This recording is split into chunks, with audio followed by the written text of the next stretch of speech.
Okay, so thanks everyone for coming. My name's Efraim and I joined Platypus in 2015 in London and currently live in Nottingham. And I'm going to talk about Chartism, and I haven't prepared like a written talk, I've just got kind of notes I'm going to speak extemporaneously. There's obviously in this topic a huge amount of material. So do just like jump in and ask questions as we go. And I'm hoping that your questions will also kind of help me to clarify, which areas are important and which areas to focus on. I've got these like crazy timelines. That was just a kind of helpful way for me to think about it. I've got some dates on the board and we can maybe talk about them as we go. I wanted to start by saying that there are two reasons why I decided to do a teaching on this topic. The first one, which is the more proximal one, is that at the Platypus East Coast Conference in New York, about 2 months ago, where we actually had a comrade from the American SWP speak on the political party question. On that panel, there was a discussion about Chartism. It was actually raised by one of the other speakers, a guy called Donald Parkinson, who edits Cosmonaut magazine and is part of the Marxist unity group in the DSA. And he said some rather peculiar things. He thought Chartism was a model for starting a political party today for the left, particularly around the idea he has of rewriting the American Constitution to be democratic, but also he wants to organise people around a programme rather than kind of going from one protest to the next. There was another speaker on the panel who, a guy called Tom Cannell, who's actually British but has been in the DSA in America since the 80s. And he was kind of speaking from an avowedly non-Marxist position. And he said, well, the thing about Chartism is that it led to labourism. Right? It didn't lead to revolutionary politics. And he added, it couldn't have been any different. So I'm not going to comment too much on that, on what we think about that, but I just wanted to raise it as kind of the part of the occasion.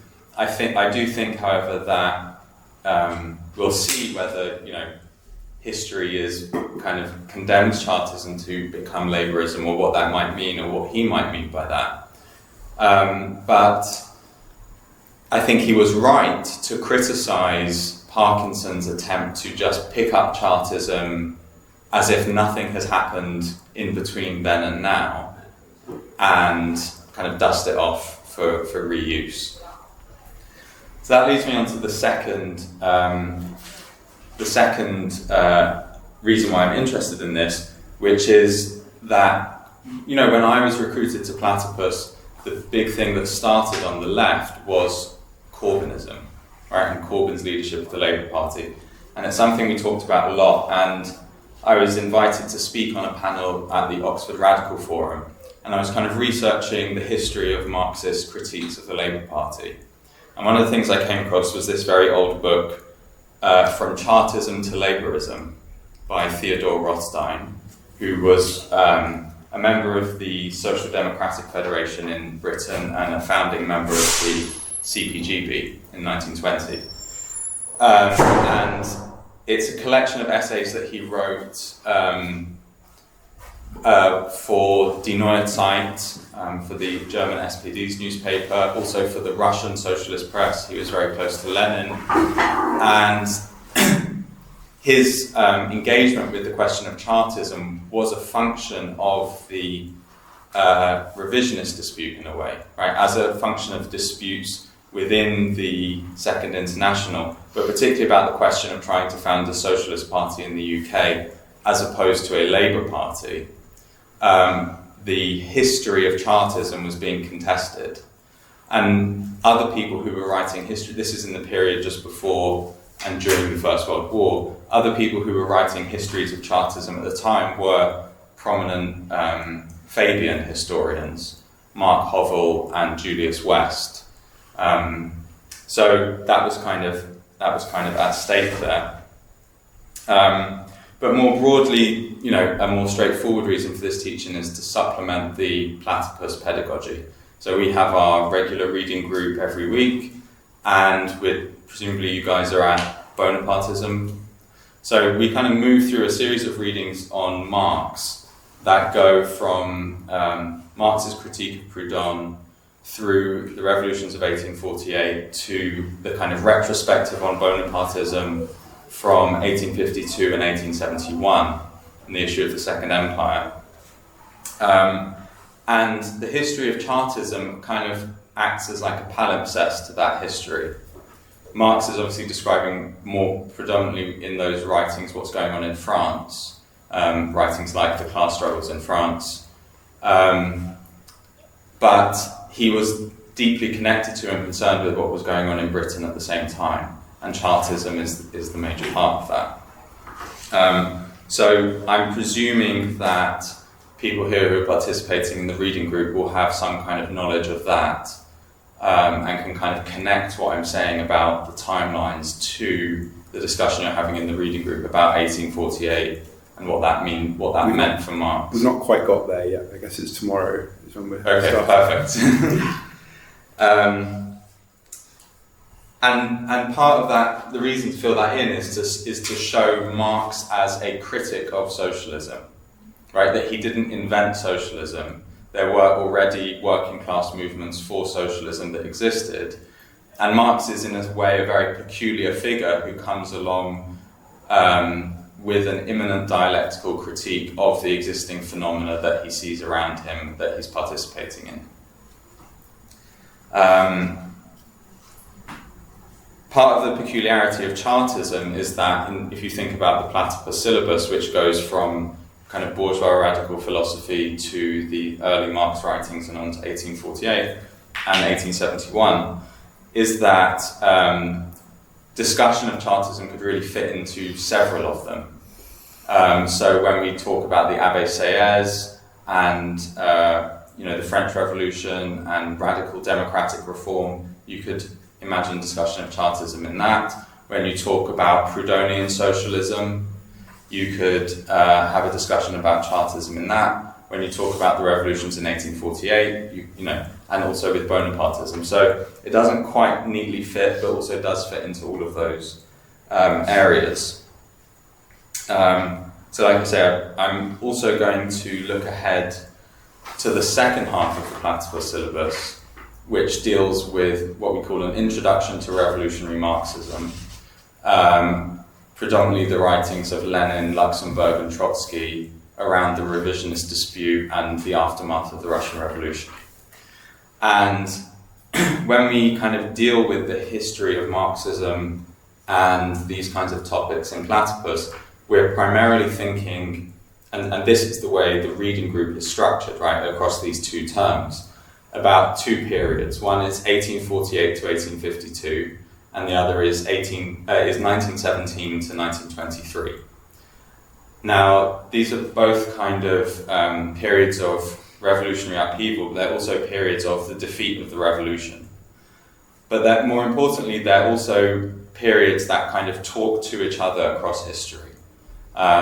You'll see in the readings next term, Rosa Luxemburg, in her speech about the Spartacus Bund's program in 1918, specifically refers back to this idea of coming back to 1848. That this period of 70 years has intervened where capitalism has developed, the organisation of the working class into the Second International has developed, but that hasn't necessarily been progress in a straight line. It's returned them to the tasks that Marx saw in 1848. So we're thinking about the relationship between those two things, but we're also thinking about this question of the failure of the revolution. So what happens to Marxism after 1923, i.e. when there's a kind of second attempt to spread the revolution in Germany that doesn't come to pass? And kind of how do we stand in relation to that today? I think that's part of the way in which we would begin to think about how we can't necessarily just dust off Chartism and apply it to the present. On the one hand, Chartism is clearly a phenomenon of the crisis of 1848. And it raises all the same questions that you'll discuss tomorrow in the reading group about the emergence of proletarian socialism from within bourgeois democratic revolution, the political independence of the working class, and so on. On the other hand, by 1848, Chartism can be seen as kind of politically finished, right? And famously, there's no revolution in England in 1848.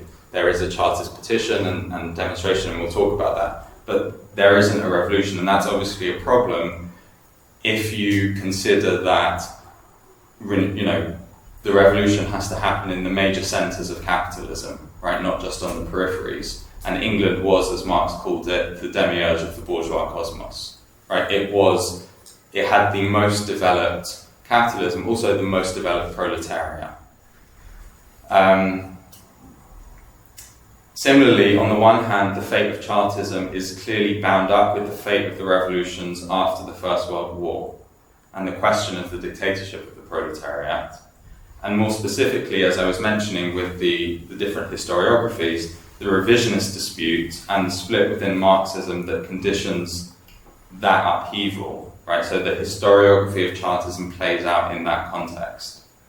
And of course, there was no mass Second International Party in Britain, and that was part of the problem that those historians were kind of wrestling with. So with the relationship of those two periods in mind, I'd like to start with two relatively long quotations. One is from Marx in 1848, and one is from Trotsky in 1926. So they'll give us a kind of flavour of these two periods.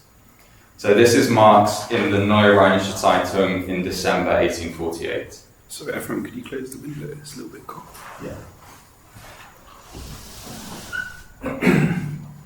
And so he says, "The country, however, which transforms whole nations into proletarians, which with its gigantic arms encompasses the whole globe, which has already once defrayed the cost of the European counter-revolution, and in which class antagonism has reached a high degree of development, England, appears to be the rock on which the revolutionary waves split and disperse, and which starves the coming society even in the womb. England dominates the world markets. A revolution of the economic conditions of any country of the European continent, or even of the whole continent, is but a storm in a glass of water, unless England actively participates in it. The condition of trade and commerce of any nation depends upon its intercourse with other nations, depends upon its relations with the world markets. England controls the world markets, and the bourgeoisie controls England. The political emancipation of Europe, either in the form of raising the oppressed nationalities to independence, or to the final overthrow of feudal absolutism, is conditioned upon the victorious rising of the French working class. But any social revolutionary upheaval in Europe must necessarily miscarry unless the English bourgeoisie or the industrial and commercial supremacy of Great Britain is shaken. Any aspiration for a lasting, though partial, social transformation in France or any other part of the European continent must remain an empty, pious wish, and old England will only be overthrown in a world war, which alone would give the Chartist Party, the organised English Workers' Party, the possibility of a successful rising against its stupendous oppressor. The Chartists at the head of the English government. Only from this moment would the social revolution emerge from the realm of utopia and enter the sphere of reality." So that gives you a sense of Marx's perspective at the end of 1848. In his biography of Karl Marx, Franz Mehring, who's a member of the left wing of the German SPD, quotes this not very well-known passage at length, and then just comments, "The preliminary conditions for this future hope did not materialize." The second quotation is from Leon Trotsky's Where is Britain Going?, published in 1926, at a moment where the hope that the Bolshevik Revolution would spread to Western Europe was already under extreme duress and retreat. This is a bit longer. He wrote, The era of Chartism is immortal, in that over the course of a decade it gives us in condensed and diagrammatic form the whole gamut of proletarian struggle, from petitions in Parliament to armed insurrection, all the fundamental problems of the class movement of the proletariat, the interrelation between parliamentary and extra-parliamentary activity, the role of universal suffrage, trade unions and cooperation, the significance of the general strike and its relation to armed insurrection, even the interrelation between the proletariat and the peasantry, which that's quite a big statement to make, were not only crystallized out of the progress of the Chartist mass movement, but found out their principled answer. Theoretically, this answer was far from always irreproachable in its basis. The conclusions were not always fully drawn, and in the movement as a whole and in its theoretical expression, there was much that was immature and unfinished. Nonetheless, the revolutionary slogans and methods of Chartism are, even today, infinitely higher than the sickly sweet eclecticism of the MacDonalds and the economic obtuseness of the Webbs. That's Ramsay MacDonald, the leader of the Labour Party, and Sidney and Beatrice Webb, the Fabian historians. To use a hazardous comparison, Trotsky continues, it can be said that the Chartist movement resembles a prelude which contains in an undeveloped form the musical theme of the whole opera. In this sense, the British working class can and must see in Chartism not only its past, but also its future. I think about what I was saying about Rosa Luxemburg and that kind of non-linear idea of history that they're talking about. As the Chartists tossed the sentimental preachers of moral force aside and gathered the masses behind the banner of revolution, so the British proletariat is faced with ejecting reformist Democrats and pacifists from its midst and rallying to the banner of a revolutionary overturn. Chartism did not win a victory, not because its methods were incorrect, but because it appeared too soon. It was only an historical anticipation. The 1905 revolution also suffered defeat, but its tradition, in 1905 in Russia, its tradition lived on for 12 years and its methods were victorious in October 1917. Chartism is not at all liquidated. History is liquidating liberalism and prepares to liquidate the pseudo-Labour pacifism precisely so as to give a second birth to Chartism on new, immeasurably broader historical foundations. That is where you have the real national tradition of the British Labour movement. So, 100 years after Trotsky, almost, we can add our comment a la Franz Mehring, that the preliminary conditions for that hope did not materialise. Okay, that was my sort of introductory framing of the problem of thinking about Chartism today. Now, Marx and Trotsky clearly see Chartism as the beginning of something, right? Or a prelude, or an anticipation, all these words. I think Lenin calls Chartism the first broad, truly mass and politically organised proletarian revolutionary movement. And I think elsewhere he calls it the last word but one before Marxism. So there's a sense of Chartism as a beginning, i.e. of independent proletarian socialism. But if we look at Chartism, right, its object, its goal, is the 6 points of the Charter, right? Universal suffrage, secret ballots, equal electoral districts, payment of members, no land property qualifications for MPs, and the only one that isn't law today, annual parliaments. Perhaps some people. Sorry? What would that mean? It would mean elections every year. General elections. General elections every year. That's the only one that of the 6 points of the Charter that hasn't become law.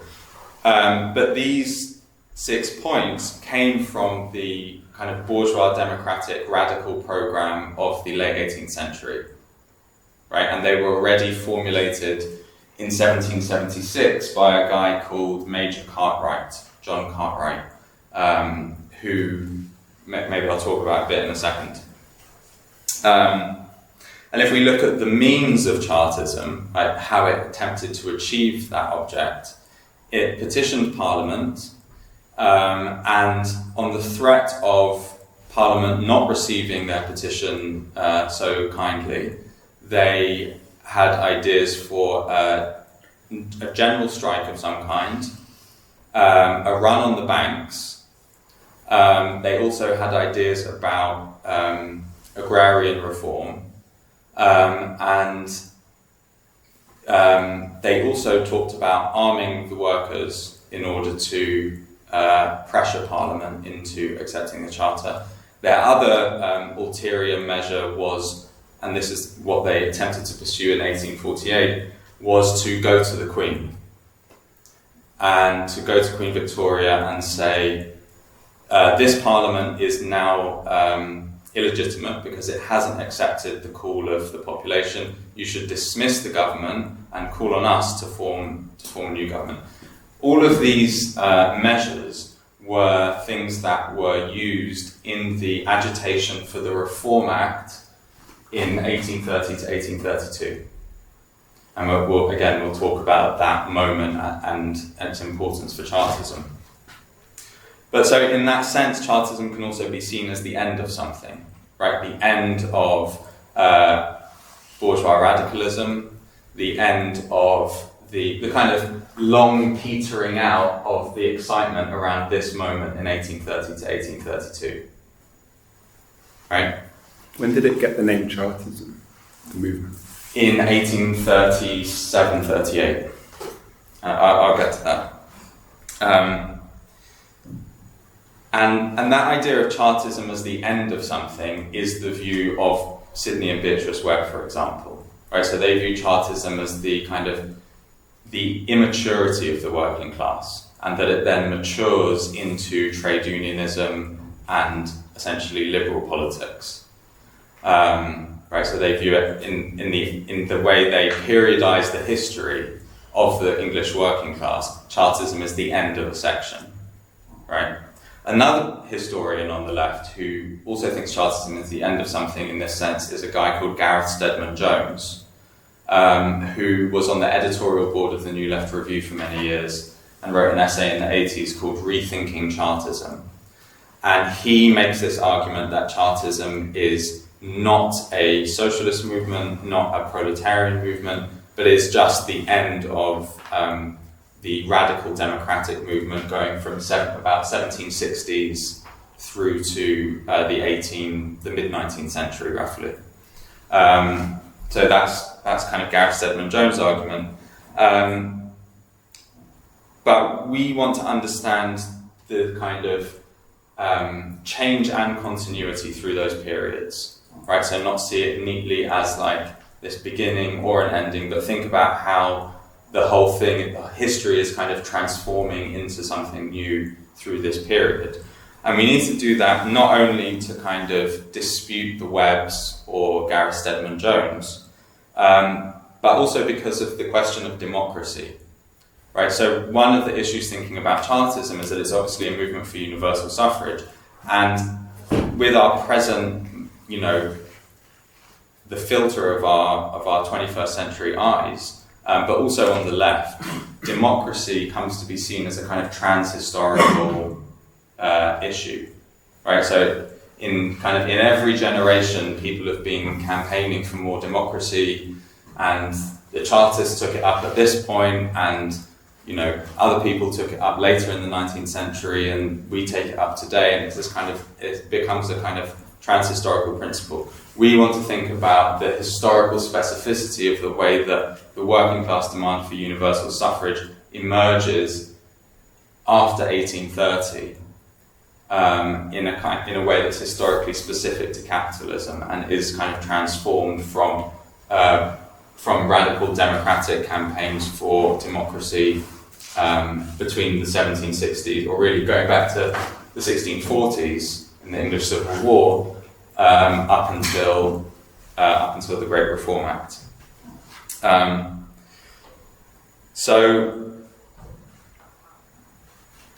Okay, let's talk about the first period. So the first period that we need to consider is this idea of radicalism.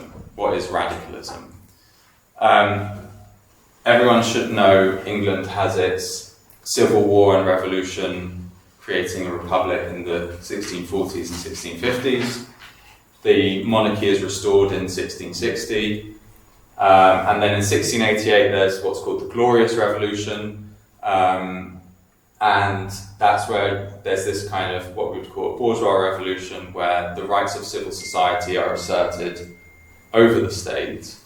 And figures who are associated with that are people like John Locke, right? And that becomes very influential then on the American Revolution in 1776 and the French Revolution in 1789. Although these happen at a later period and they seem to take on a more kind of radical perspective, that might not necessarily be the case. We shouldn't kind of write off 1688 as somehow being conservative, right? Which people sometimes do.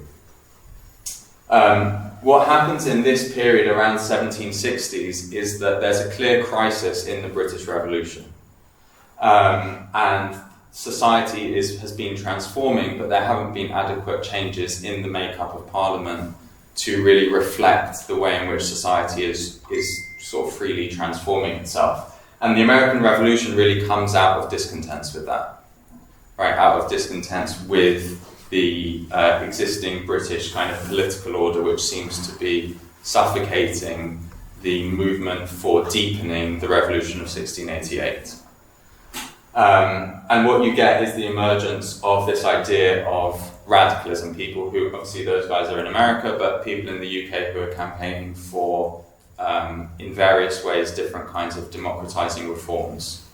And that then goes, so Major John Cartwright, whose brother invented the power loom, he was a soldier in the British Navy. He refused to fight in 1776 against the Americans and kind of dedicated the rest of his life to campaigning. He was known as the father of reform, and he set up, in this period, he set up things called Hampden Clubs, named after the general in the Civil War on the parliamentary side, and was a very important figure for all of these kind of radicals. It gets a further kind of acceleration with the French Revolution.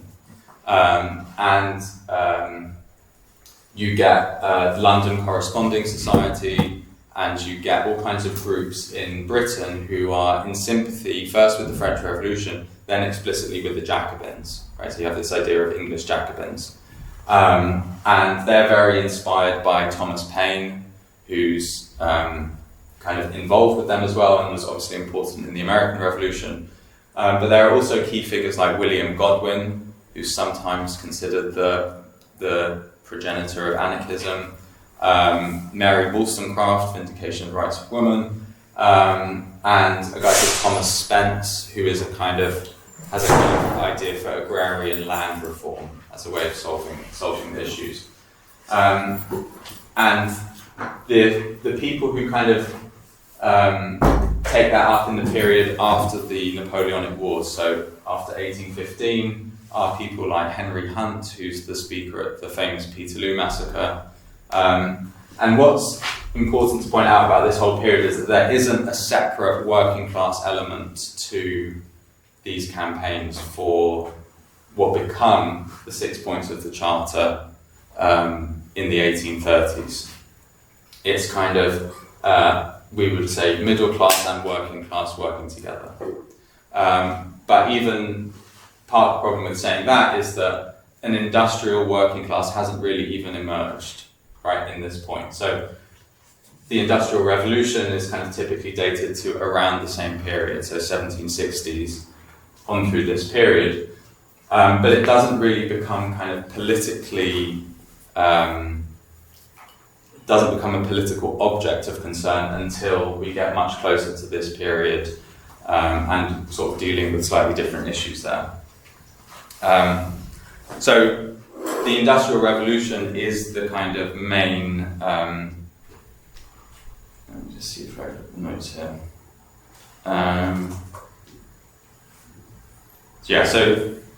if we're thinking about what changed between the 1760s and 1832, so what happens in 1832 is the Great Reform Act, where some of the kind of demands of the British radicals get fulfilled, though not all of them. But it seems to happen under completely different circumstances. There seems to be a very different tenor to what happens. And obviously the main thing that's happened in the meantime is the Industrial Revolution. It's difficult to talk about in such a short space of time because it's clearly the most profound transformation and affected every kind of area of life. It's the introduction of machine production, the railways, population boom, an industrial middle class, and proletarianization of millions of workers. To give one example, Manchester, where we are, grew in the period between 1780 and 1830 about 3.5 times in population. Infamously, however, Manchester had no representative in the House of Commons, while in a desolate hilltop in Wiltshire called Old Sarum, 11 people elected 2 MPs, right? And these were called the rotten boroughs. And people who defended that system of parliamentary representation were called boroughmongerers. In the same period, we see the rise of Methodism in religion, Romanticism in art, Benthamite utilitarianism in philosophy, and also Robert Owen's socialism and early trade unionism. And the laws against trade unions were repealed by a Conservative government, or Tories. It's an important point. Conservative Party didn't exist exactly in 1824.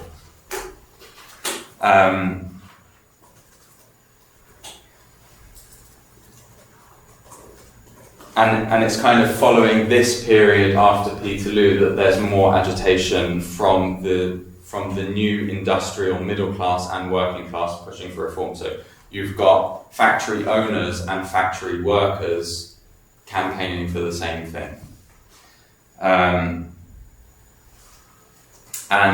part of the way they do that is through the creation of things that are called political unions.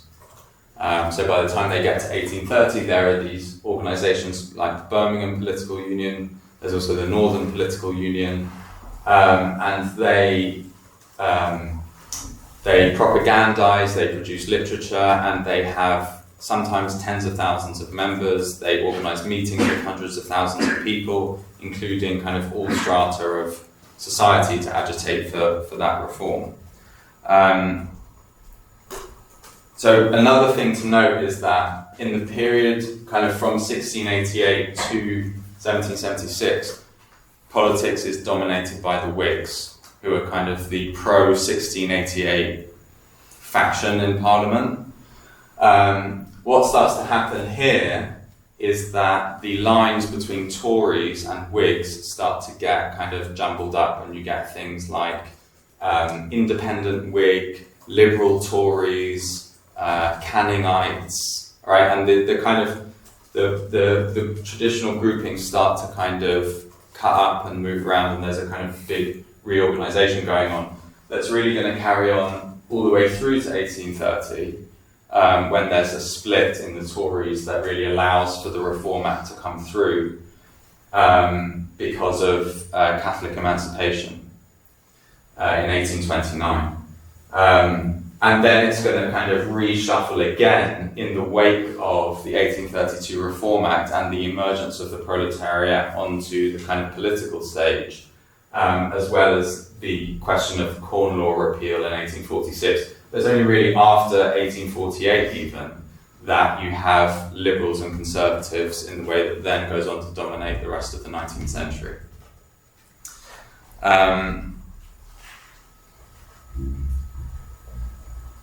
What else was I going to say about that?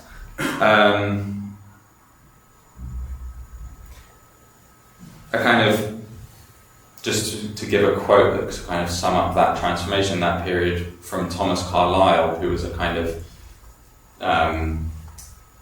small c conservative thinker who wrote a pamphlet about Chartism and was kind of sympathetic in some way to Chartism.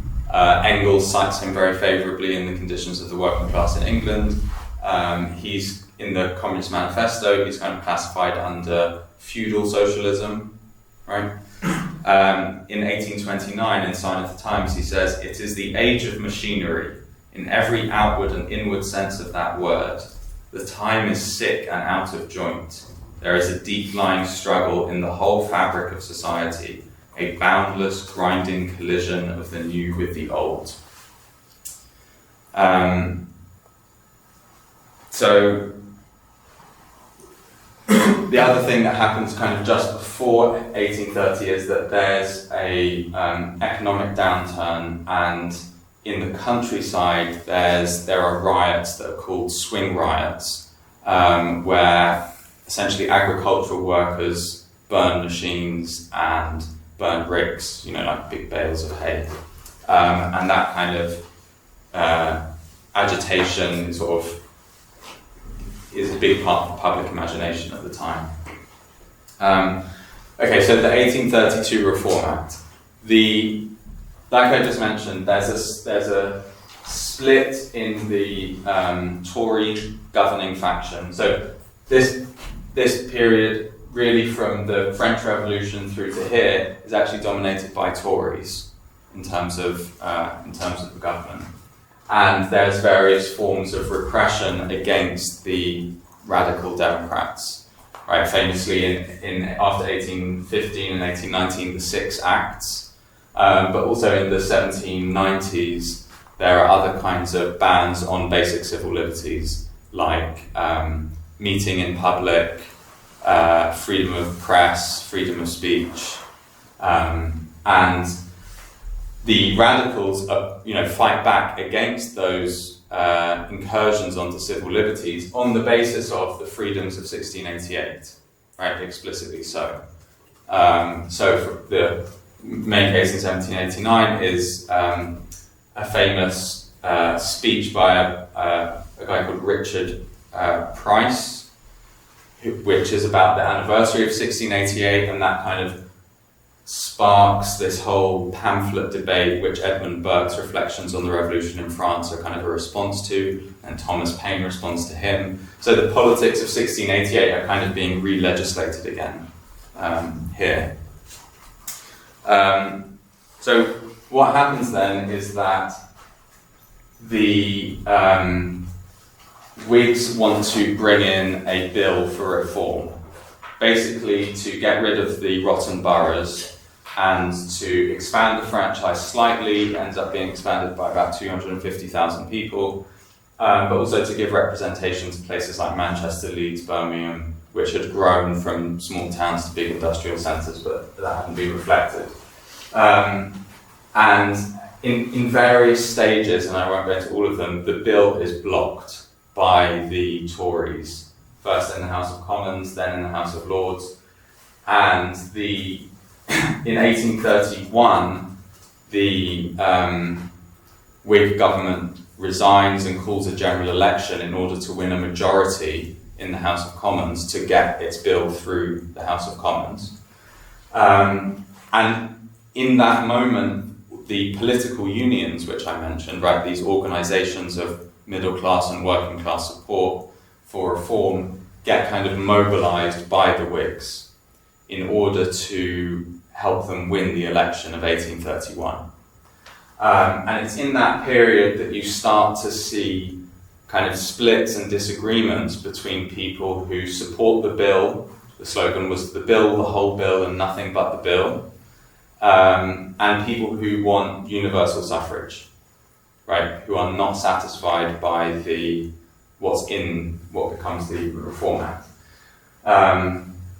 Then what happens is the Whigs win the general election, and the bill is then blocked in the House of Lords. The Whig government resigns, and the Duke of Wellington, who's going to go on to become the victor of the Napoleonic Wars, who's going to go on to play a role later in 1848, he is invited to form a government. Obviously, there's a minority for his side in the House, and it's very difficult for him to do so. but this prompts what's called the Days of May. And there's basically massive agitation throughout the whole country. One of the slogans was, "Stop the Duke, go for gold," which meant to bring down the government, force a run on the banks. And that was like placarded all over London, "Stop the Duke, go for gold." And I think Bristol was like completely taken over by protesters for almost a week. Nottingham Castle was burnt down. There were kind of mass protests of hundreds of thousands of people in order for the Reform Act, to go through. The Duke of Wellington couldn't hold it together. I think after like 9 days, his government collapsed, and the Whigs were invited back by the King to form a government. They did, and the Reform Act was passed. Is the Duke of Wellington like a Tory? Duke of Wellington is like a complicated figure, but yes, he's Tory, he's against reform. He goes on to lead the military forces in London in 1848 that basically intimidate the Chartists into not marching on Parliament. So we've got to there, and we're already about half an hour in, at least. So let me just have a look where I've got to in here. What then happens, the other transformation we want to think about is, okay, we've looked at how the Industrial Revolution has made conditions change for radical democratic reform between the 1760s and 1832.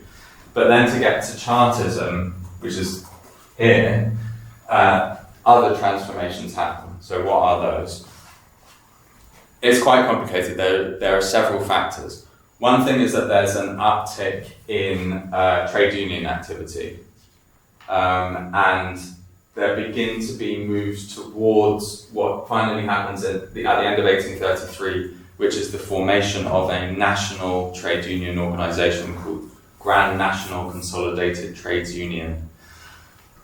The other thing that happens is, at this point, Robert Owen is in America.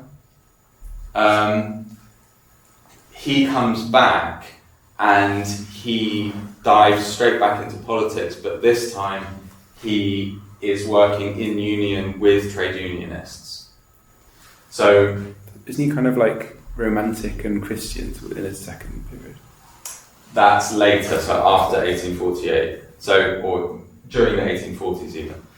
At this point, he basically, so Robert Owen,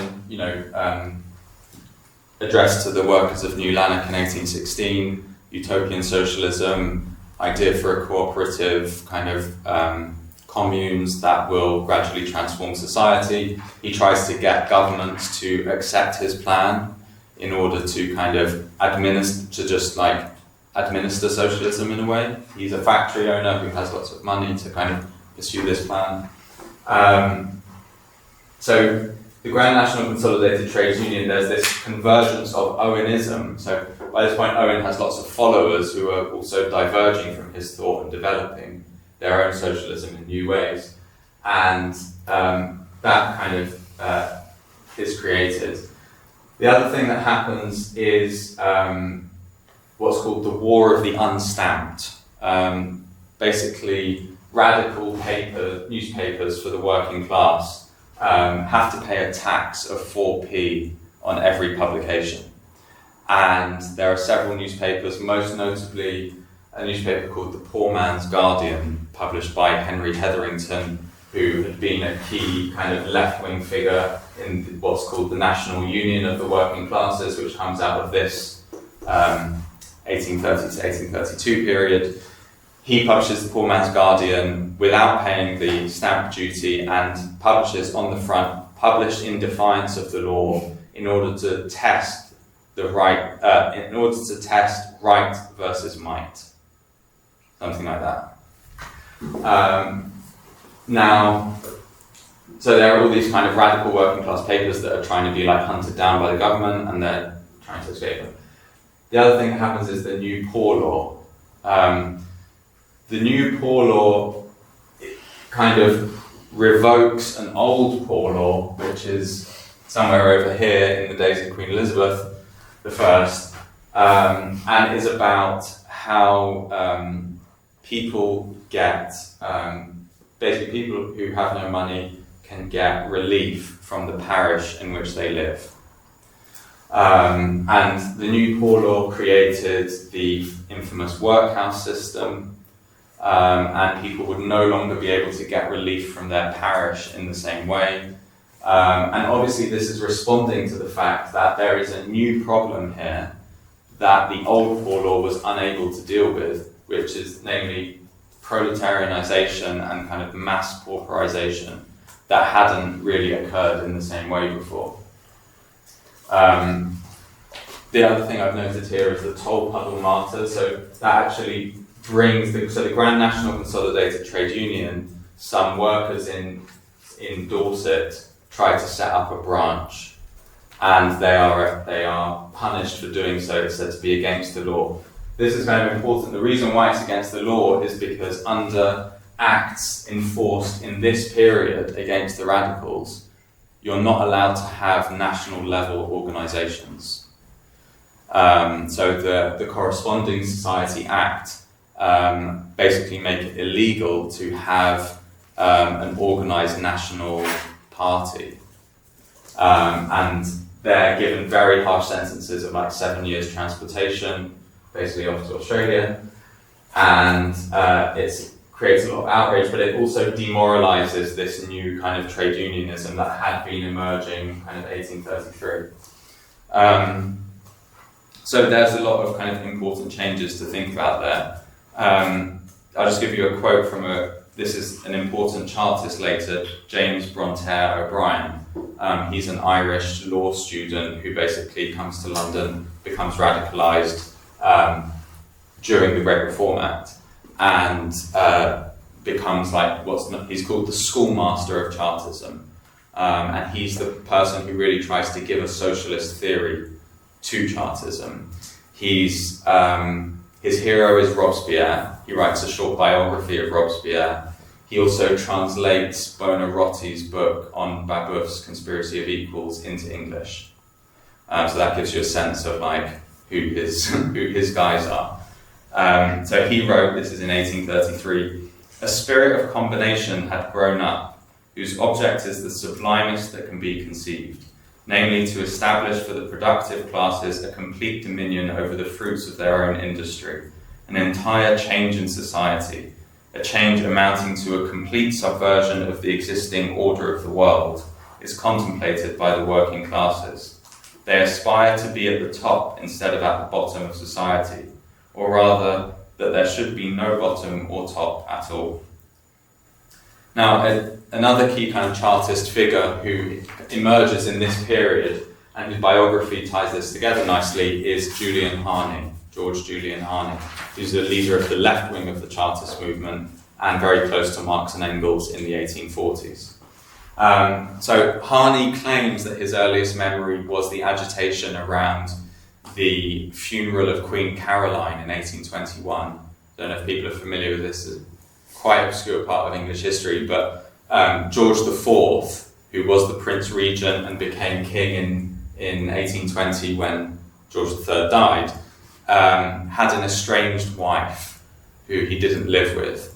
And when he became king, she came back to like claim her rights as queen consort, and he refused to acknowledge her. And she became like a cause célèbre, and left-wing radical public opinion was all for Queen Caroline. And she died the following year in 1821, and her thousands and thousands of people poured out into the streets of London, and the army tried to divert her carriage so it wouldn't go through London, and the workers stopped the carriage to force it to go through London. And there was actually a confrontation, and 2 people were killed, and it was like a whole hullabaloo. So he's he was born in 1817, so he would have been 4. He claims this is his earliest political memory. He also remembers the 1827 general election in which the radical candidate, he lived in Bermondsey, the radical candidate's banner was a white background with a black man kneeling with his hands in chains, saying, "Am I not a brother also?" And he was like, that was it, I became a radical at that moment. Obviously, the abolition of slavery in the British colonies is then after the Whigs passed the Great Reform Act in 1833. That goes on to become a very contentious issue for the Chartists. People like O'Brien and Harney will basically call the abolitionists hypocrites who would not abolish slavery at home. And they would say it's much worse what happens in Manchester than in Jamaica. And they were, that was sort of part of their rhetoric.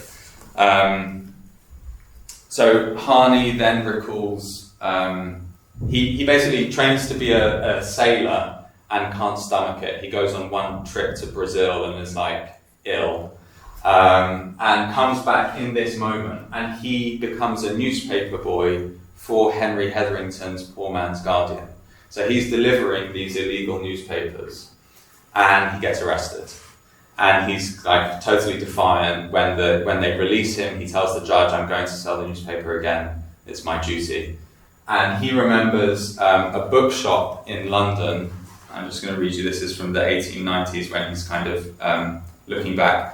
"When I was a lad going helter-skelter into all kinds of heterodoxy, I often flattened my nose against a window of a shop in Oxford Street, which had some handsomely printed volumes, a series of which were named The Reformer's Library, and included Paine's Rights of Man, Common Sense, etc., Bolingbroke's Patriot King, with notes having reference to William IV and the politics of 1831 to 2. One of the volumes was a masterly recital and exposure of the crimes of papacy and the Inquisition. These volumes had choice steel engraved frontispieces, including excellent portraits of Thomas Paine and George Washington. There was also a handsomely edited edition of Shelley's Queen Mab, the poet." So that's just to give you a sense of what their kind of intellectual world was like, right? It was very much French Revolution, American Revolution, radicals like Shelley around 1819. Okay, so what happens in this period then is that the organisations which came out of 1831-32, as I mentioned, start to split into more working class groups that are in favour of universal suffrage and who feel betrayed by the 1832 Reform Act. In London, one of them is called the London Working Men's Association, that's formed in 1836. It's formed by people like Henry Hetherington and not Francis Place, who is also an important figure, who has the National Political Union and is kind of against all of this. But these people who form this association are sometimes called the Rotunda Radicals. They met in a building called the Rotunda in London, where all kinds of radical groups were invited to give lectures and the public would go and attend. And basically, in this period, 1836 to 1838, they start developing, and that's where the charter is drawn up by a guy called William Lovett. At the same time, similar organisations, similar splits have happened around the country. So in Leeds, for example, there's a Leeds Working Man's Association that comes out of the Leeds Radical Union. And so basically they begin to develop this idea of campaigning nationally for the Charter, and again to introduce Harney back into the picture, because Harney's going to introduce this idea of having a left wing of Chartism. So in 1837, which is just before the Charter is published in 1838, Harney formed something called the East London Democratic Association. And the East London Democratic Association tries to distinguish itself from the London Working Men's Association by, first of all, it says that its whole point of existence is to promulgate the ideas of Thomas Paine. But it attempts to base itself on the silk weavers in East London, who are kind of the poorest of the working class. The London Working Men's Association was kind of like the cream of the crop. It had very strict membership requirements, and it didn't allow any middle class participants, but it also didn't allow lower elements of the working class to join. So it was kind of intellectual artisan workers in that group. Now, the idea developed in 1838 to have this charter, and during 1839 they basically come up with, in 1838 they come up with the idea of electing members to form a convention that will basically sit in London while the petition is delivered to Parliament. And there are mass meetings held all over the country, sometimes hundreds of thousands of people. There are these famous kind of torchlit meetings, which then become banned. Prominent people who speak at them include a guy called J.R. Stevens, who's a churchman of some kind of pastor, who's a real kind of firebrand and calls for people to basically burn down London.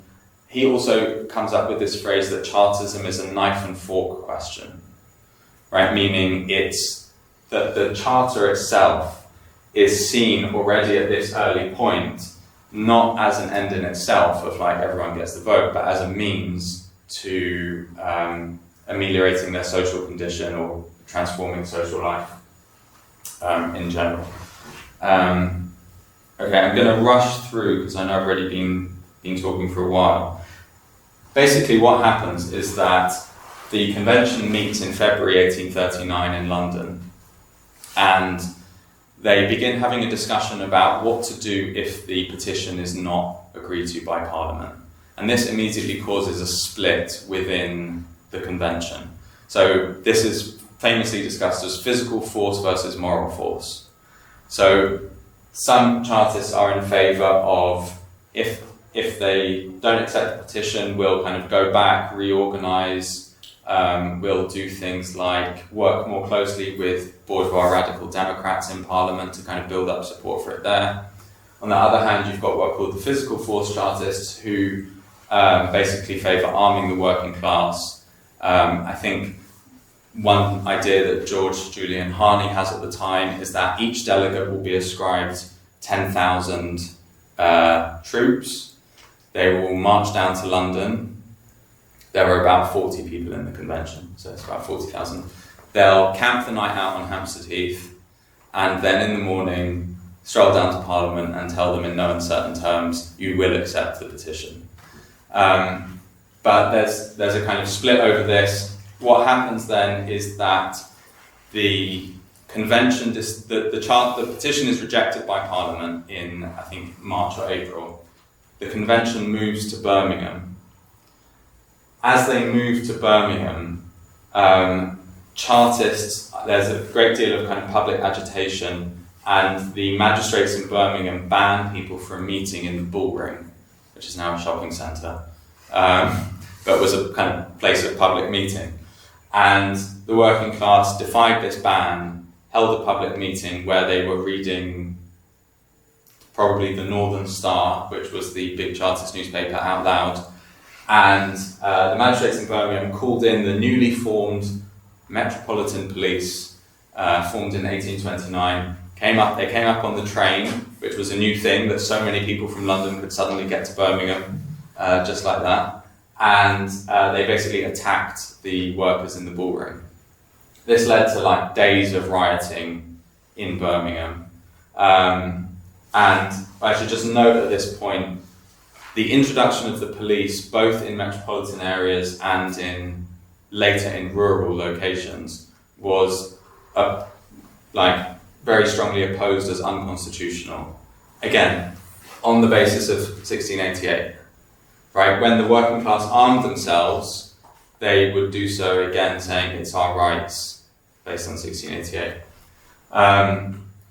And that leads to kind of the temporary collapse of the movement. Lots of people are arrested, people go into hiding. At the end of 1839, there's a kind of secret insurrectionary attempt in Newport in Wales, where a guy called John Frost leads a bunch of armed workers to free some people from a prison and the army that's there shoot a couple of people and then everyone runs off and it's a total failure. Okay, I'm going to quickly run through basically this period, and I'm just going to hit on a couple of key points. The main thing to now understand is that what we've seen is this in this period, going up into the beginning of Chartism, is the separation of the working class from the middle class, and this idea of forming an independent kind of working class force that's going to have different interests from the middle classes. That question plays out at every point. So these are the dates of the 3 petitions. In 1842, again, there's another petition. It also fails. And a guy called Sturge comes up with this idea of having, he's like, well, your petition is failing. What we need to do is have a union with the middle classes. We'll get rid of the word charter because that's scaring people now. We'll have something called the complete suffrage union, right? Because also universal, that's too scary as well. So complete suffrage union. And that is rejected by the Chartists, right? Another important point is 1840. So what's interesting about the 3 days petitions is that they follow very closely on general elections. So 1837, 1841, and 1847. In 1841, another important thing to mention, is that in 1840, what's formed is called the National Charter Association, which is kind of the closest thing they ever get to forming an actual party, and has an executive with memberships and membership cards. It is illegal, but they do it anyways. What happens in 1841 is that there's a general election and there's a dispute about whether the Chartists should support the Tories or the Whigs or run their own candidates. And I just wanted to read to you a passage from Theodore Rothstein, the book that I mentioned at the start, about this question of the this 1841 election. So he says, in the summer of 1841, general elections took place and the party, i.e. the National Charter Association just formed, decided to demonstrate its power to the Whigs, who had been in government since this Great Reform Act.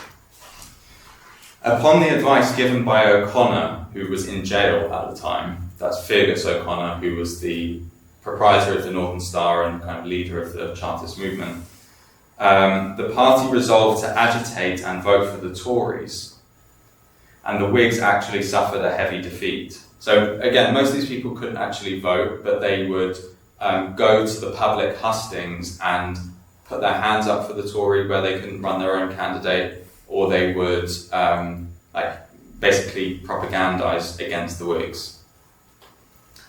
For this, the Chartists were reproached by their contemporaries, who accused O'Connor of secret sympathy with the Tories.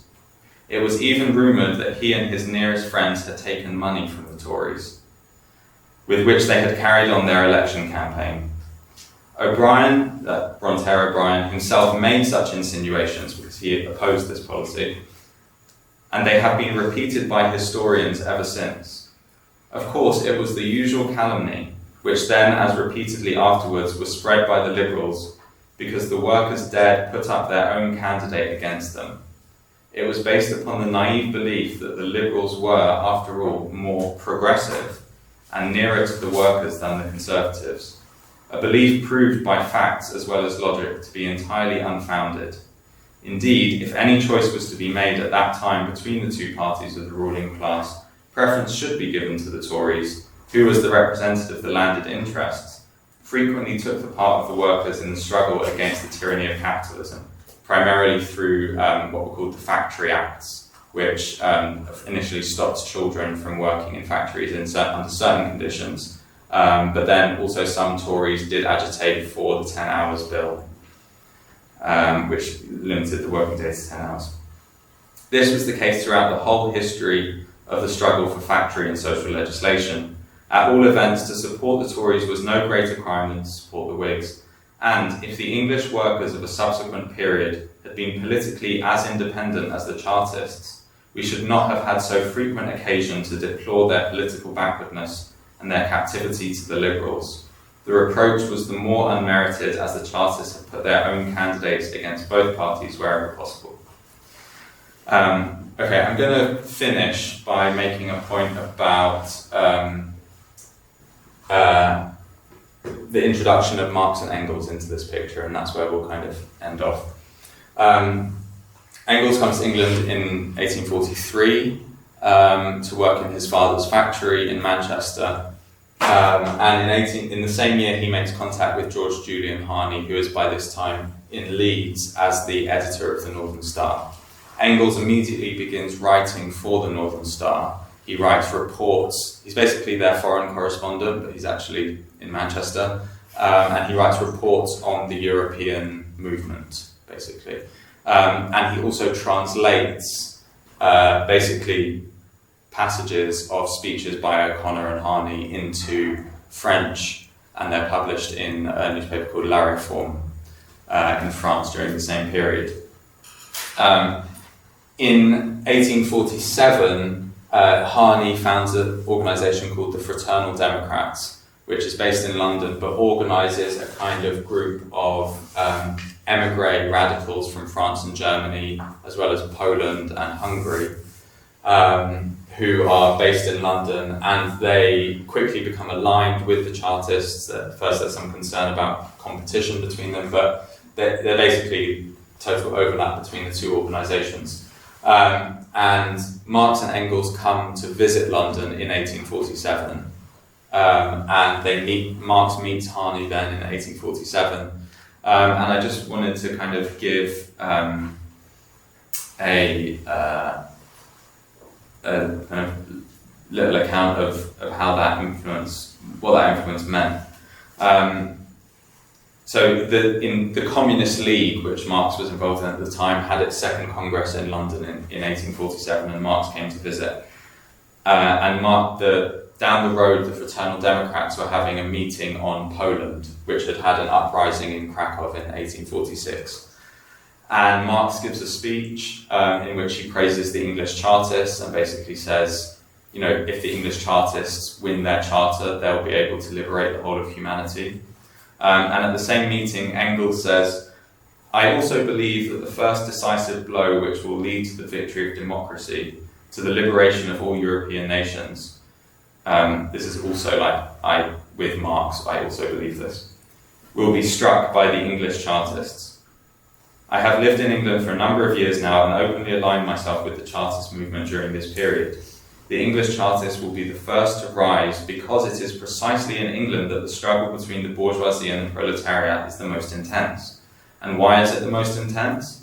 Because in England, as a result of modern industry, of the introduction of machinery, all oppressed classes are being merged together into a single great class with common interests, the class of the proletariat. Because, as a consequence, on the opposite side, all classes of oppressors have likewise been united into a single class, the bourgeoisie. The struggle has thus been simplified, and so it will be possible to decide it by one single heavy blow.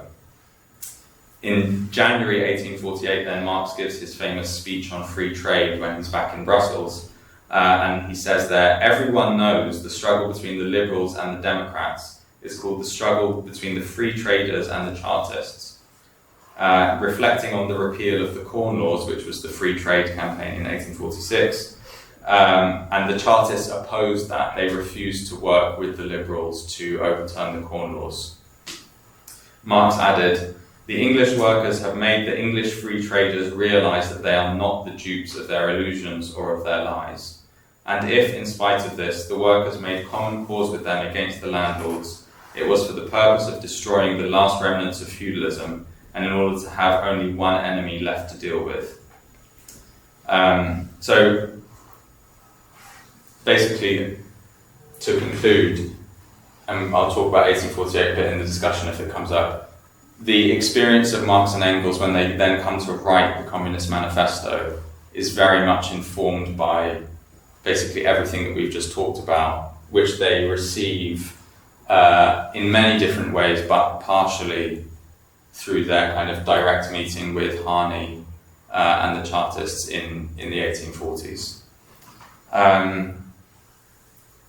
I'll leave it there. I know I've gone on way too long, and I'll just open it up to you guys to throw questions at me and have your say. Okay. Thanks. Thanks, Efraim.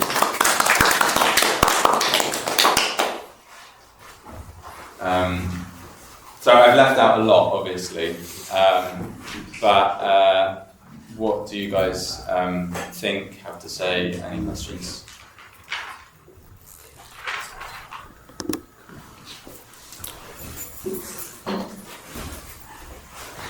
Cheers, George. No, I could keep talking. The other thing I'd say is it's basically irrelevant. It's just related to the Duke of Wellington. Just a nice little tidbit about Manchester. Mm-hmm. On the opening day of the Liverpool and Manchester Railway in 1830, he was on the train from Liverpool to Manchester. And when it got to Manchester, there were crowds everywhere throwing tomatoes and everything at the train, just yelling, "Remember Peterloo." Right. So that's what came to mind when you mentioned that. I just thought that. Yeah. So in 1848, there's another Chartist petition that's directly inspired by the February Revolution in 1848 in France. Harney and two other guys go to France to meet provisional government. They're basically like, right, guys, we've got to get going.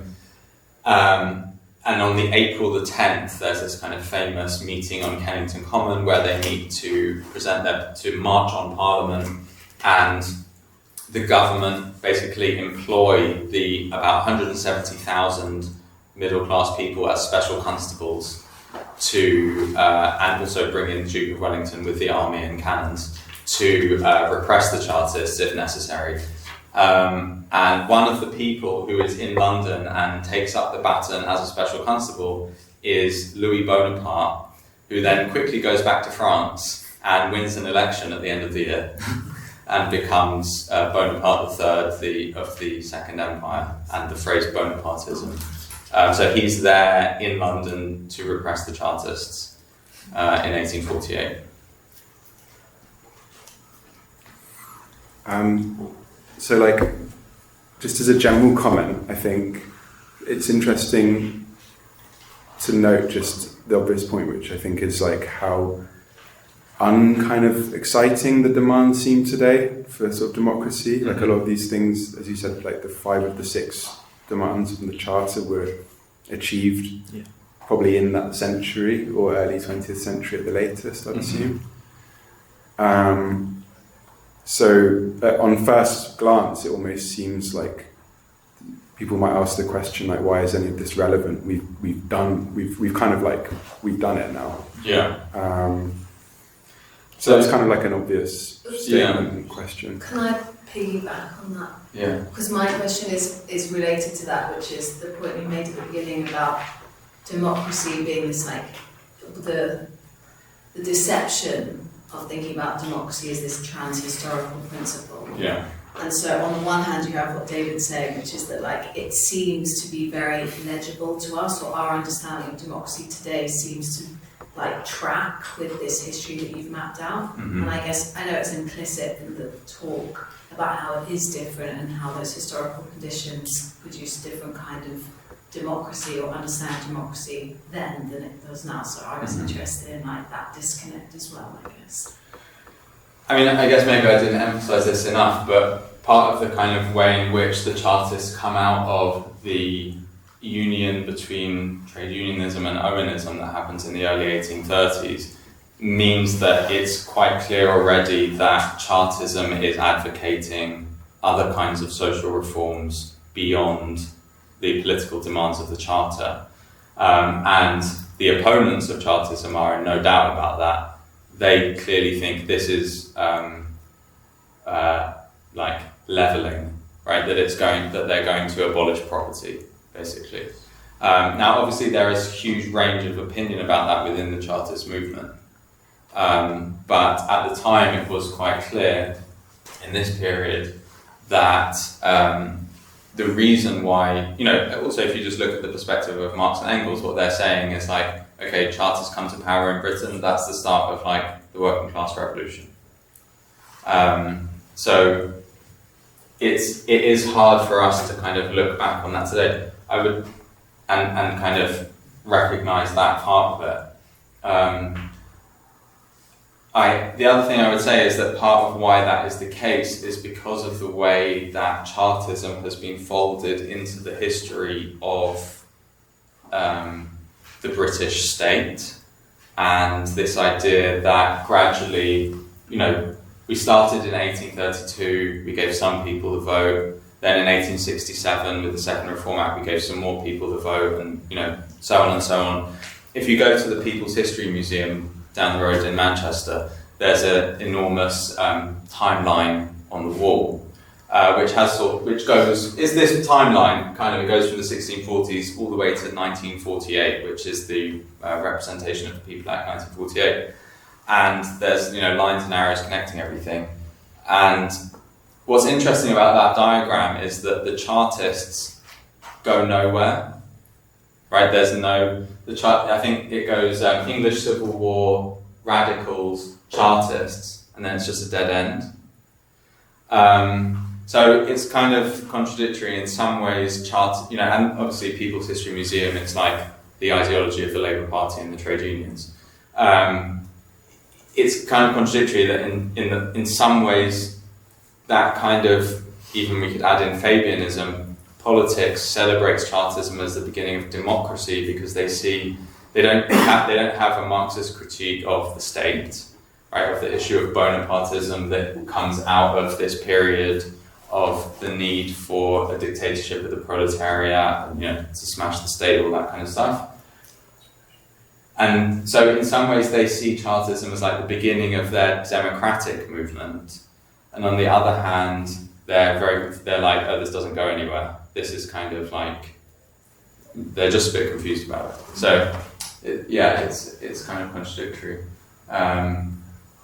But I guess I laid so much emphasis on this pre-Chartism period because it's actually important in order precisely to distinguish Chartism from that and show how this idea of an independent working class party, which is the thing that Trotsky emphasizes about Chartism in 1926, how that kind of comes to emerge, how that idea emerges.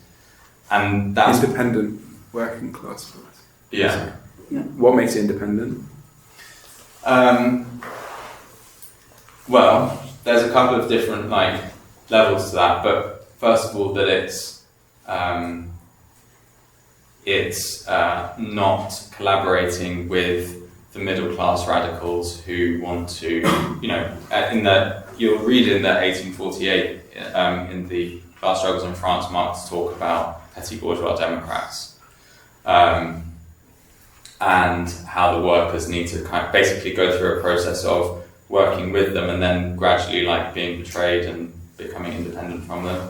In France, that happens in a very short space of time, basically within 1 year. Whereas in England, it seems to happen in the period from 1830 to 1848. It's kind of it's a longer process, and it keeps the problem keeps coming back and coming around. So after 1848, what you get are other attempts to kind of liquidate Chartism into things like Christian socialism, which is Christian socialism emerges on April the 11th, 1848. Charles Kingsley publishes a letter to the Chartists, which he has placarded around London, that basically says, look, I understand you're pissed off, but you need to reform your soul and not politics, basically. But you also get things like teetotalism. You get the cooperative movement starting in Rochdale in 1844. That becomes more prominent. And Marx has a good phrase about this I think it's in the Class Struggles in France, where he talks about after the defeat of 1848, the workers tried to achieve their ends behind the back of society. Right, they try to have all these kind of mutual aid organisations, and they give up on the main goal of achieving political power. Right. He calls that behind the back of society. I wanted to ask, why do you think it didn't descend into violence, basically? From what I know outside of this and from what you say, it's not a particularly violent history. Right. So the thing it would be compared to in 1848 in France is the June days, when there is a massacre of the workers. There's an uprising about the closure of the public works, and the workers are massacred. That's a complicated question. There is a lot of first of all, there is a bit of violence in 1839. There's the Newport uprising, which is suppressed. There's this constant struggle between physical force and moral force, Chartism. There never seems to be, in this period, 1839, there are quite a lot of people who are getting armed, especially around Newcastle. There never seems to be, basically always when it gets to the crucial moment, the leaders of the Chartist movement look around and are like, oh, we've been talking about arming, but we don't have enough people armed and organised. And actually, if we go through with this, we're just going to lead people to the slaughter. So we need to kind of go back to the drawing board. That's what happens in 1848. They meet on Kennington Common, and a policeman comes over and says, "Where's Fergus?" And they send out Fergus O'Connor, and the policeman tells him, "Look, you're cornered. The Duke of Wellington's blocked the bridges. You're not going to be able to get back across. You need to tell everyone to go home. You can have your little meeting here, and then you have to go home." And O'Connor says, okay. So he, and that really is the end for Fergus O'Connor, and it's very demoralising for Chartism, because in the immediate period just before that, his rhetoric is very revolutionary, and he's saying I will go to the death with you guys. This is it, liberty or death. And then it gets to Kennington Common, and the workers are not armed, and he says okay, we need to disperse peacefully. There are then riots across England later in 1848, and Bradford is normally given as the main example. I think Bradford is for a certain point taken over by Chartists before it's put down, and so there is some violence there. Normally historians give the argument that the English Constitution and the Reform Act of 1832 basically was the British government allowing just enough flexibility to keep people from going all the way with violent revolution, whatever. And there are obviously problematic parts to that argument. Another argument is sometimes that the government were able to pass ameliorating measures like the 10 Hours Bill, like the Factory Acts. In 1848, there's a Public Health Act, right there. So that because of the central role of Britain in the global economy, unlike other states, it's able to be more flexible in a certain way. That's another common argument. I'm not sure.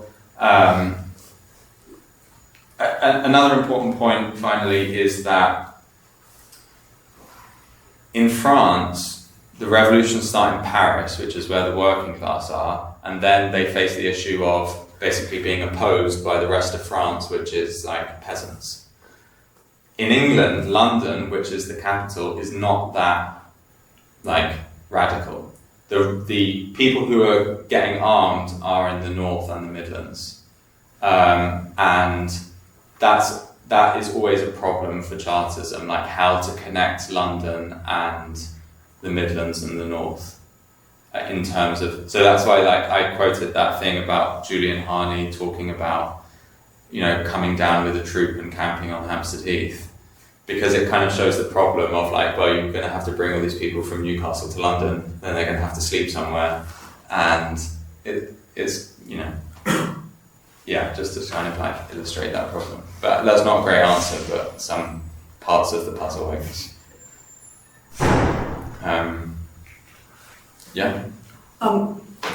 Okay, I appreciate this very much. I it's an important history to go through. But I wanted to just raise a point that kind of coming back to why you said you decided at the beginning to talk about the Chartists and Marxism, because it was raised at a political panel in the US where politics of today were being discussed, but I think it's important that the Chartists,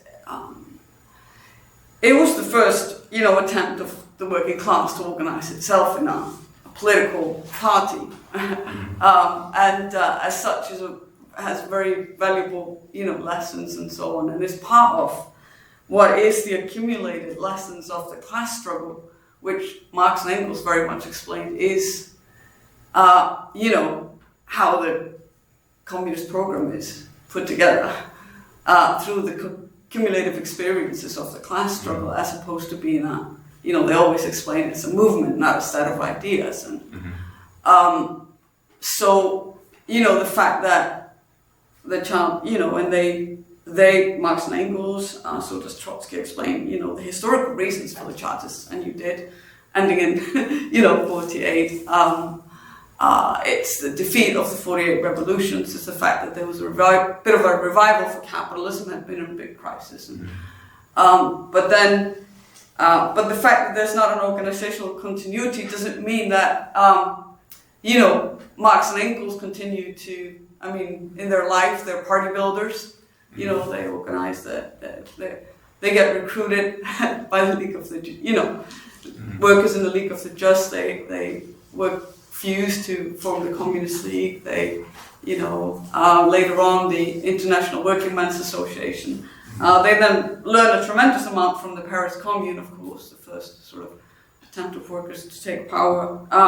And then, what they couldn't cement was organized, with the leadership of Lenin and forming the Bolshevik Party. But it's neither that you need to, it's not a matter of going back to the Chartists and reviving Chartism today. That's not where we're at. The world has moved 170 years. Yeah, 175 in 1848 next year. And, tremendous things have happened and revolutions and experiences. But it is maybe easier to see today because we have the sort of retreat of the trade unions has bottomed out, and you've started, starting to see on much broader scale in this country, in the United States, workers trying to use their unions again. So it becomes a little bit easier to see that we do need, and I say this very carefully, a party of labor, not the Labour Party, but a party of labor, a party that's built on the trade unions, that comes out of these struggles, that can be a party of millions of workers in this country, that can be ultimately part of the fight to, challenge the bourgeoisie, the capitalist class for power, alongside with the, our revolutionary working class party that also needs to be built. But it's not schematic, either it died or it needs to be revived, or it's dynamic and dialectic, and you take all these experiences and you build up the communist program. I didn't kind of go obviously beyond 1848, but in the 1850s, Marx and Engels are in England, and their main political activity is to try and revive Chartism. And they're working with Ernest Jones. They're working with Jones and Harney until they fall out with each other, and Harney moves to America. But they're working to try and revive Chartism, and Marx kind of takes over the role that Engels had in the 1840s of being like a reporter on Chartism. So he's writing for American leftist newspapers and also German ones, like telling them what's going on in the Chartist movement. In 1855, I think, he gives his speech, The Anniversary of the People's Paper, which is one of the kind of successor newspapers of Chartism. And some people date the end of Chartism at 1858. In this book by Theodore Rothstein, there's a really good essay on the Fraternal Democrats as a precursor to the First International. Right, so there is a kind of continuity through defeat there, and in Marx and Engels' own lifetime, they understand the defeat of 1848 as not being the end of the story, but as being like the lessons that they have to learn from that.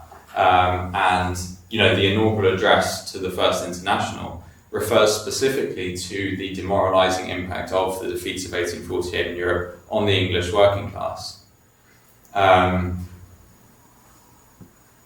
So they are like, as you say, party builders in that sense. But there is this other kind of problem which I allude to, in which the title of Rothstein's book, Chartism to Labourism, alludes to, which is that after 1848,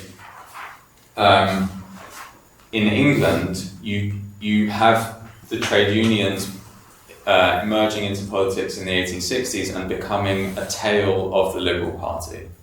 And Labourism comes out of that. And so that's why I was talking about at the start how we have to think about this history through the problems of the period around the First World War, and how the failure in, like, I don't know, I'm pointing over here, imagining that that's where the 1890s are, the failure to develop a mass socialist party in Britain, the question of the Labour Party that's, when the Second International has its dispute about whether to admit the Labour Party in 1908 as a trade union, right? So the Labour Party is not a socialist party, so it can't join the Second International as a party, but they also admit trade unions. So they say, well, can't we admit the Labour Party? Well, after all, it's just an amalgamation of trade unions. And Kautsky speaks in favour. Lenin is also in favour, but has a kind of amendment to Kautsky that he's like, well, yes, but don't say that because you're going to confuse people. In that debate, they return to the question of Chartism. They dispute, okay, what was the meaning of Chartism? What is the meaning of the fact that, what does Chartism point to in terms of this political question that we're facing now about Britain and the Second International, and the importance of, if there's going to be a world revolution, especially at that time, it's going to have to happen in Britain, which is the centre of global capitalism then, although soon shifts to America. I think that, and maybe this is something you're trying to push on, so I'll go there. The defeat in that period, after Trotsky writing in 1926, seems to be of a different kind to the defeat of 1848. The death of the left in the 20th century, right? There's a kind of the failure of the Russian Revolution to spread, and the failure of attempts to revive Marxism through Trotskyism in the 30s and 40s. Seems to pose a much deeper question about this history, and that it's not even clear whether we can pick up Marxism and apply it in the present in any direct way. And that might be where the Communist League would say, well, we can apply the principles of Lenin's party, or however you might imagine that, right? And maybe we would dispute what that means.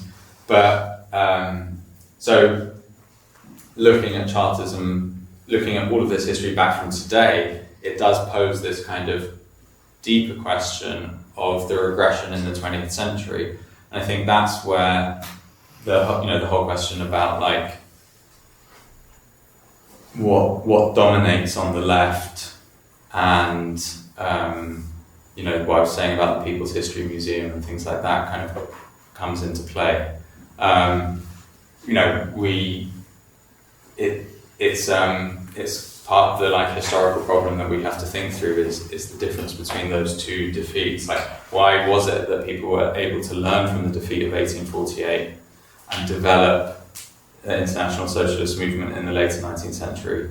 But what happened after 1923 is that there seemed to basically be a regression where the collapse of the International Party meant that lessons couldn't be learned.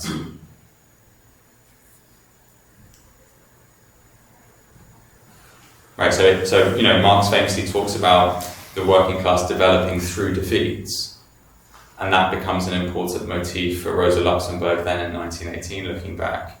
But today we can say the working class hasn't seemed to develop through its defeats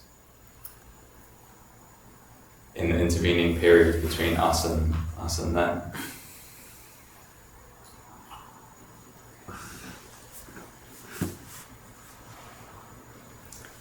I've got another question. Mm-hmm. Just maybe like more about Romanticism, which you mentioned once, I think. Mm-hmm. So I was at an academic event a couple of years ago, and asked a kind of Marxist academic event, asked a fairly naive question to which I was given this little lecture about how, and I think this was like a vague kind of William Morris inspired kind of history that I got, that was kind of like, well, to understand the 19th century, you have to see these two parallel movements that are almost like aesthetic as much as social. You've got kind of Whiggish liberalism, and then you've got Romanticism. Yeah. And I think if you were to extend the timeline later, I would expect like to talk about William Morris and that kind of moment in English or British socialism more, and how that relates to Chartism. So it's just like a vague question, but I'm just interested in the relationship of like the Industrial Revolution, Romanticism, and this chronology that you've painted, and whether it has, whether it can just kind of like add a bit more kind of texture to social changes underway at this time. Okay, yeah, that's a very kind of classic historical or historiographical framework, that idea of like utilitarianism and Romanticism in the period between, say, 1790 and 1830. It's interesting because it tells us something about the difference between radicalism in this period around 1776 to 1789 versus radicalism from 1789 to 1830. Because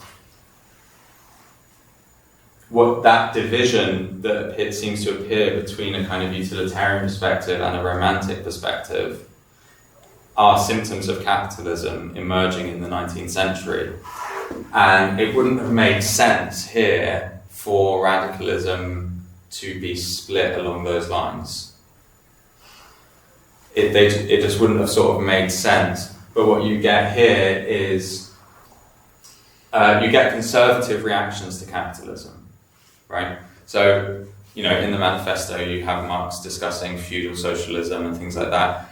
You have the Young England movement around Benjamin Disraeli in the 1840s, right, who imagine a kind of return, that the issue of proletarianization can be dealt with, first of all, by repealing the New Poor Law, which is also what the Chartists want to do, but further by somehow reviving some kind of merry old England from like pre-industrial times. And the role of the aristocracy is seen to be quite important in that. But you also get kind of so you have that, but you also have like parts of the working class which are drawn. I'll just say that the other thing that they're reacting against is utilitarianism and how it becomes associated with Malthusianism. So the New Poor Law is considered, it's considered to be Benthamite Malthusianism.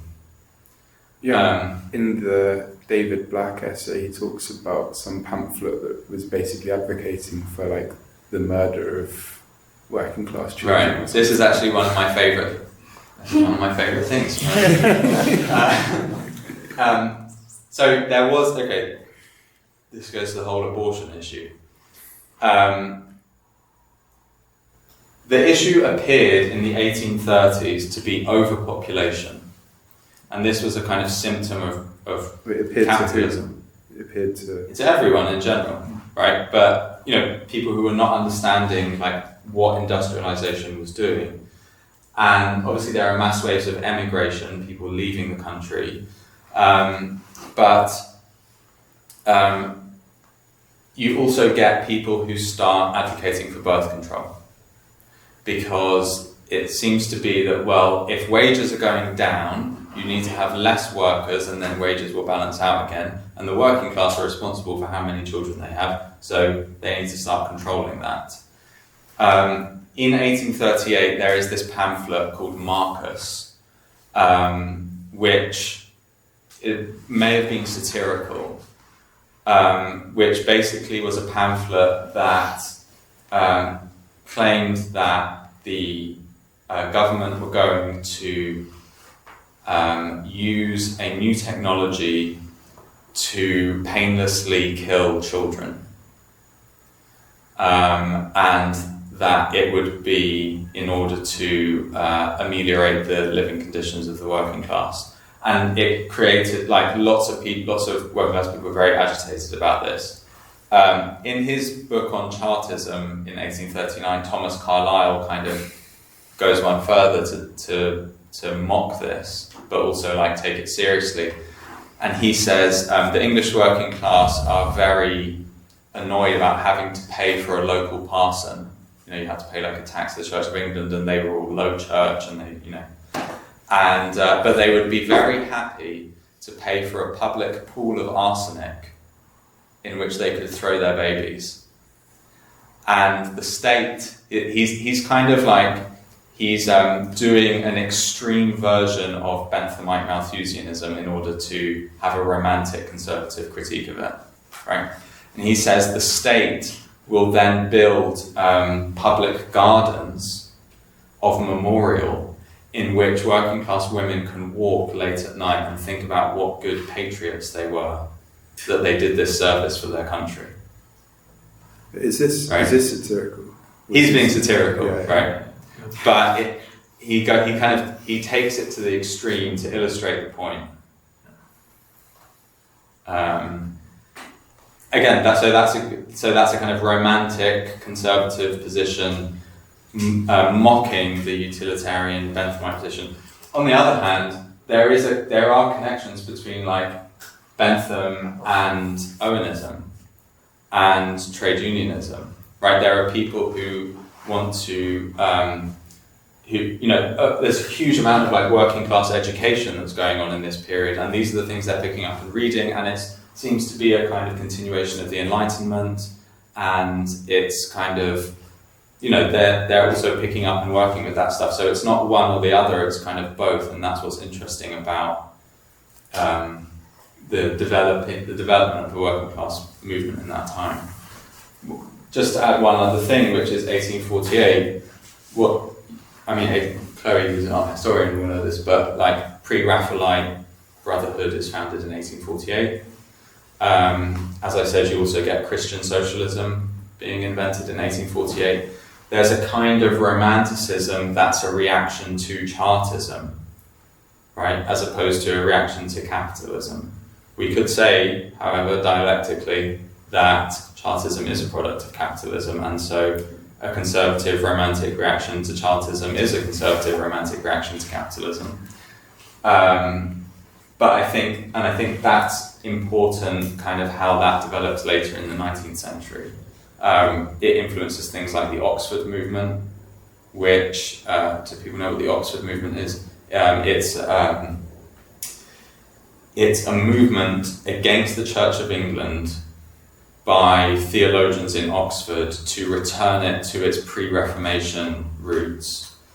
And they have this idea of it being like going back to an old English church, but eventually they basically become Catholics. They're against the high church.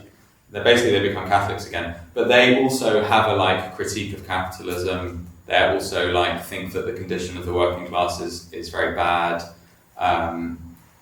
So there are further kind of romantic things that come out of that moment, but I think 1848 is really important in England as a moment where a lot of this stuff like emerges.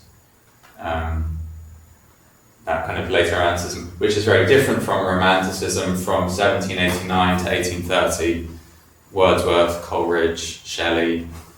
That's like, you know, Shelley's a radical, Coleridge is a radical, becomes a conservative later. It's like, it's more, it's not the same as Romanticism after 1848, which seems to be a kind of late Romanticism, and has a very different, peculiar character to it. You get a kind of, I used to work in the House of Commons as a reporter, and in the Queen's Road, you know, that in 1834 the House of Commons burnt down, and the House of Commons that you have today was built throughout this period as this was all going on, right? So you have, that's also like part of the architecture of this story, is that the House of Commons has burnt down and is being rebuilt as this whole struggle is playing out. And in the Queen's, or the monarch's robing room in the House of Commons, it's basically all Arthurian legends, right? In wooden engravings around the room, and in paintings, huge paintings on the wall. So you get this kind of like, Tennyson publishes his long poem, The Idylls of the King. So you get like a kind of Arthurian romanticism comes in Britain in the period after 1848. That is explicitly an attempt to kind of reconcile the working class to the state and society and capitalism. It's about trying to reform a composite body politic after it's been ripped apart, right? To give the sense of like the national whole and all that kind of stuff. Yeah. Yeah, that was. Yeah, what you mentioned about, you know, the Chartists being one of the first examples of an independent working class party. I think that's the important lesson, I think, from a historical lesson from it that we need to take home for today. But I just wanted to say something because you mentioned, you know, 1923 and then everything goes to pot almost. But I think there's a few important things that happened after, you know, World War II. You had really a reknitting of communist continuity through the Cuban Revolution.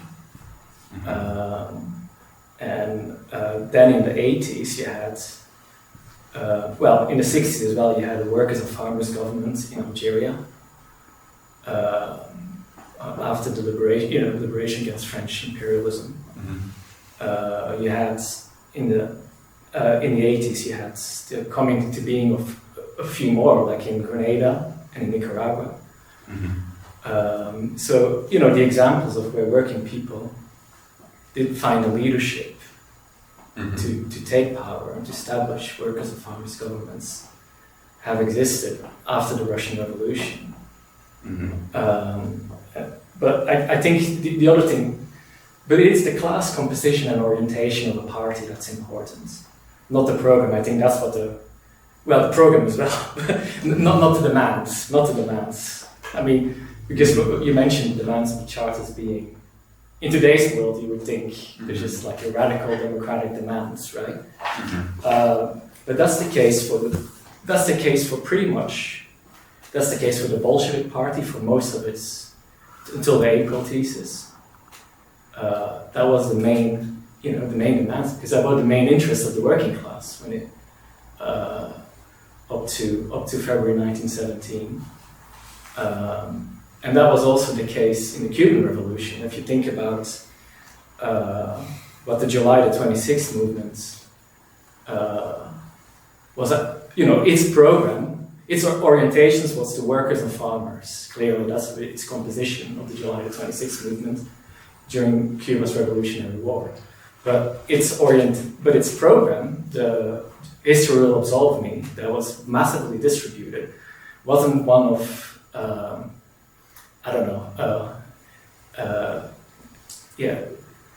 It was it mentioned the land reform, mentioned the literacy campaign, it mentioned which can be interpreted as radical bourgeois reforms. But it was because who were the people who did it concretely? Right. That was mattering. It was it was a class composition and orientation of the movement. Yeah, I mean, so I'll address the second point first, and then come back to the other point. I think in what's interesting about this period from 1830 to 1848 and the development of Chartism out of that kind of reform struggle is the way in which class composition and program seem to be so inextricable in a certain way because of the question of extending the suffrage beyond any property limitation, right? So naturally, it was the working class which would advocate for universal reform. But obviously, in this whole period, you have middle class people who advocate for universal suffrage. And in the Chartism, I mean, Fergus O'Connor, not working class. Ernest Jones was aristocratic. Marx and Engels were bourgeois intellectuals. So I would be cautious about reducing something to a question of sociological class composition. I think what's important that's emerging here is how the question of class is not one of sociology, right? It's not about how much you earn here, but it's about this historical development. It's about the struggle, it's about the sort of emergence of a proletariat in the 1820s, 1830s, and its political struggle that constitutes it as a class. That's a historical process, and obviously non-working class people are very centrally and heavily involved in that. But that might be one of the kind of confusing things looking back at Chartism, is that seems to be so sort of inextricably linked in that period by the question of the extension of the franchise. But I think you're right that in terms of the point I was trying to make at the start, which is, okay, it's got the program of 1776 and the tactics of 1830. Well, what makes it different? It is this question of the separation of the working class from petty bourgeois democrats.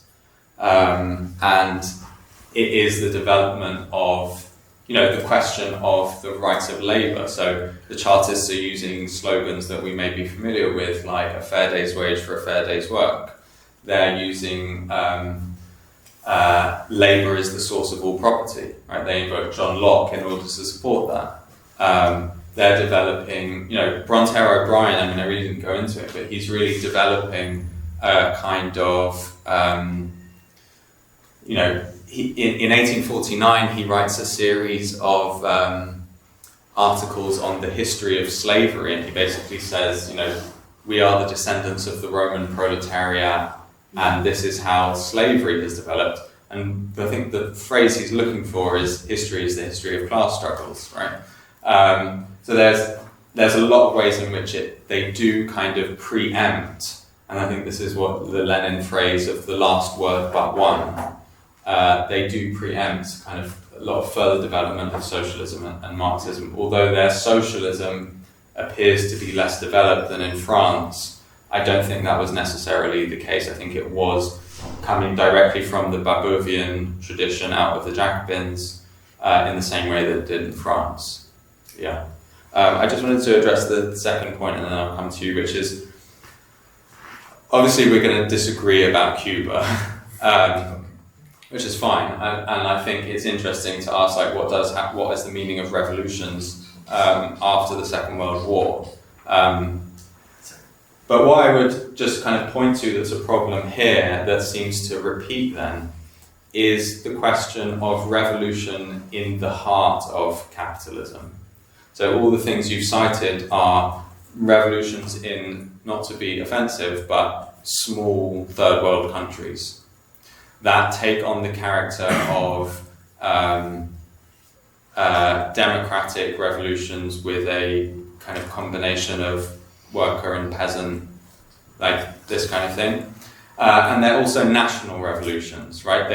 They obviously imagine themselves to be in some ways part of a general historical movement and trend, but they are, at the end of the day, they never went beyond their national boundaries, and they established nation states that we have today. And I think what's interesting about Chartism, and it goes back to the Marx quote that I read at the start, right? Marx in 1848 saying, only when the Chartists are at the head of the English government will the revolution, the social revolution, not be a storm in a teacup, right? I think we have to think about, why did Marx think that?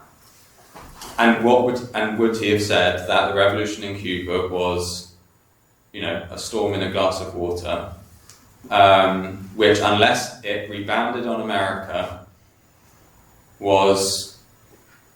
came to naught, right? That the issue of overcoming capitalism requires a world revolution, and that is going to have to mean revolution in the major centers where capital and proletarians are developed in the most forward way. That's why I connected the issue of Chartism to the question of whether the Russian Revolution would spread. And it wasn't about the Russian Revolution spreading to Cuba. I hate to tell you. It was about the Russian Revolution spreading to Germany, Britain, France, America. And it didn't. You had a question about. I wanted to ask what, if any, connection you see between abolitionism in Britain and the crack up between the bourgeois and proletarian components of the proto-Chartist movement. Because I'm also thinking about this in comparison to American labor history, right, where the 6 points are more or less achieved in America at the beginning of the 19th century for white people. Yeah. Right, before the 1830s. Yeah. But there's the proletarian situation doesn't really develop until after 1848. Yeah. In a kind of large way, and even around then before that, there's the abolitionist movement is not dominated by the working class at all, right? Yeah. In America at least. But I wonder if there's any kind of connection there, or you mentioned it briefly, but yeah. So I would say abolition in America versus abolition in Britain are two different questions. I think what's interesting about the Civil War in America is the involvement of the British working class in stopping the British government from getting involved on the side of the South. That's the signal for Marx to start the First International. That's very important. In 1833, it's basically it comes to seem like a sham. So obviously, all of the radicals we're talking about, they're all opposed to slavery, right? They all want the abolition of slavery in the British colonies.